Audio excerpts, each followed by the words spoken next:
સુરેન્દ્રનગર શહેરમાં ચાલતી વિકાસલક્ષી વિવિધ કામગીરીની આકસ્મિક મુલાકાત લેવા નાયબ મુખ્ય દંડક જગદીશભાઈ મકવાણા દોડી આવ્યા. ત્યારે દુધરેજ ખાતે નર્મદા કેનાલ ઉપર બની રહેલા પુલની મુલાકાત નાયબ મુખ્ય દંડક જગદીશ મકવાણાએ લીધી હતી. ત્યારે 15 ડિસેમ્બરથી પુલ ખુલ્લો મૂકવાની હૈયાધારણા શહેરીજનોને આપવામાં આવી છે. ત્યારે અંડરગ્રાઉન્ડ વાયરિંગ નાખવાની કામગીરી હાલ તો ચાલી રહી છે, તેમજ તેની સમીક્ષા પણ કરવામાં આવી હતી. ત્યારે 45 દિવસમાં કામ પૂરું કરવા અધિકારીઓની સૂચના પણ અપાઈ હતી.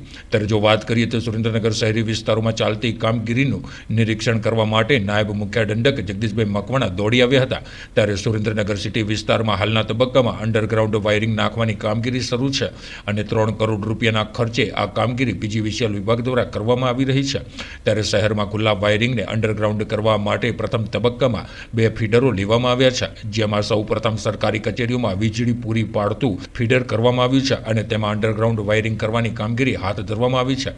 ત્યારે શહેરના મુખ્ય માર્ગો ઉપર જે ટીસી લગાવવામાં આવ્યા છે તેને દૂર કરીને નાના ટીસીઓ હટાવીને અને ત્યારબાદ વધુ વોલ્ટેજના મોટા ટીસી મૂકવામાં આવશે અને આ કામગીરીનો પ્રારંભ પણ કરવામાં આવ્યો છે. ત્યારે આ કામગીરીની સમીક્ષા માટે નાયબ મુખ્ય દંડક જગદીશભાઈ મકવાણા દોડી આવ્યા હતા અને આ સમગ્ર કામગીરીનું 45 દિવસમાં પૂરું કરવા માટે પીજીવીસીએલ વિભાગના અધિકારીઓને સૂચના આપવામાં આવી હતી અને થઈ રહેલી કામગીરીનું નિરીક્ષણ પણ કરવામાં આવ્યું હતું અને જરૂરી સૂચનાઓ પણ આપવામાં આવી હતી. ત્યારે બીજી તરફ છેલ્લા 4 મહિનાથી દુધરેજ નજીક નર્મદા કેનાલના પુલનું કામ ચાલી રહ્યું છે. ત્યારે એન્જિનિયરો અને અધિકારીઓ સાથે પણ ખાસ બેઠક યોજીને તાત્કાલિક પુલનું કામ પૂર્ણ કરી 15 ડિસેમ્બરથી આ પુલને લોકોની સુવિધા માટે ખુલ્લો મૂકવાની હૈયાધારણા પણ નાયબ મુખ્ય દંડક જગદીશભાઈ મકવાણાએ આપી છે. ત્યારે હાલની કામગીરી અંતિમ તબક્કામાં ચાલી રહી હોય ત્યારે શહેરીજનો દ્વારા 4 મહિના સુધી જે મુશ્કેલીઓ વેઠવામાં આવી છે ત્યારે શહેરીજનો દ્વારા નાયબ મુખ્ય દંડકનો આભાર વ્યક્ત કરવામાં આવ્યો હતો. ત્યારે 15 ડિસેમ્બરથી જે પુલ ખુલ્લો મૂકવામાં આવશે ત્યારબાદ દૈનિક 10,000થી વધુ વાહન ચાલકોને થશે ફાયદો,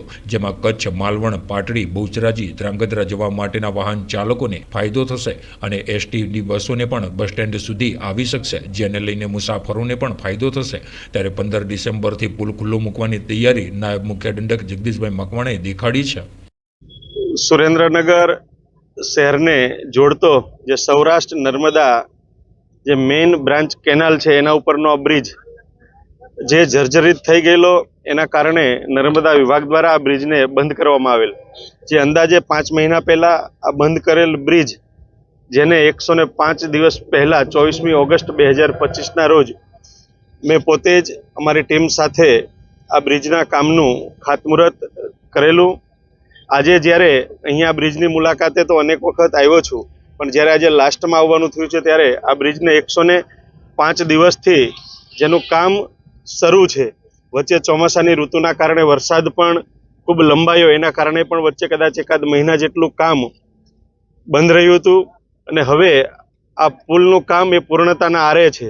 એટલે આગામી 15 ડિસેમ્બરે સવારે આ બ્રિજ ઉપરથી વાહનો પસાર થઈ શકે, લોકોની અવરજવર થઈ શકે માટે અમે એનું લોકાર્પણ કરવાના છીએ.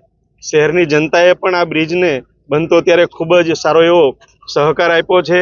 માનનીય મુખ્યમંત્રી શ્રી ભૂપેન્દ્રભાઈ પટેલ સાહેબના માર્ગદર્શન નીચે નર્મદા વિભાગના અધિકારીઓ અને અમે સૌ પદાધિકારીઓ સાથે મળી અને આ બ્રિજ જલ્દીથી પૂરો થાય એવા તમામ પ્રકારના પ્રયત્નો કર્યા છે અને આ બ્રિજનું કામ પણ ખૂબ સારું થયું છે.